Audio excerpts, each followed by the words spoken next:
name is Amelia Tan. I'm from the University of Queensland, and my FameLab presentation is called Decision-Making Aids for Stroke Rehabilitation. Imagine getting a call from the hospital. Your mom had a stroke and now she can't move her arm anymore. You're anxious and you want her to have the best therapy possible. But there's a problem. There's so many therapy techniques for the arm, and each patient presents so differently after a stroke.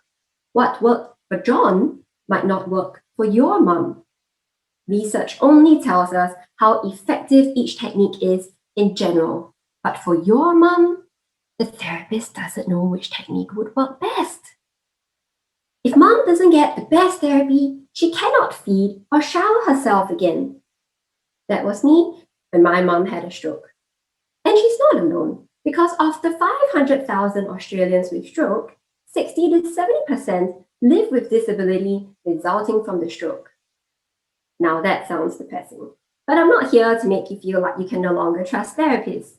No, you see, I'm an occupational therapist myself, and I'm here to show you that there is hope for our loved ones with stroke. My PhD looks at decision-making aids that help therapists to choose therapy techniques for people with stroke. Forget about what works in general. We want to know which technique works best for your mum or for his uncle. So I'm testing if using a decision-making aid to individualize therapy actually improves patient outcomes. But what are decision-making aids? Well, if your phone stopped working, you might troubleshoot using a step-by-step guide. The guide might tell you things to look out for and categorize issues into camera not working or screen is frozen. Within each category, it suggests steps you can take to fix the issue. In the same way, I'm using a decision-making aid that guides therapists on things to look out for in patients.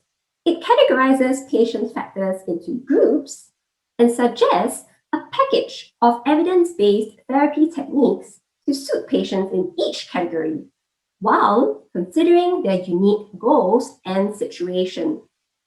I measure a range of outcomes repeatedly before they start therapy, throughout therapy periods, and when they're on maintenance follow-up.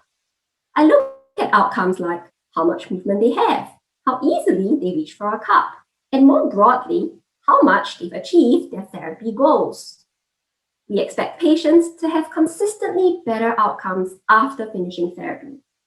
If so, then we know that using decision-making aids to individualize therapy can help people with stroke see greater improvements in using their arm, which means people like my mum and your loved ones can get back to doing the things they need and want to do.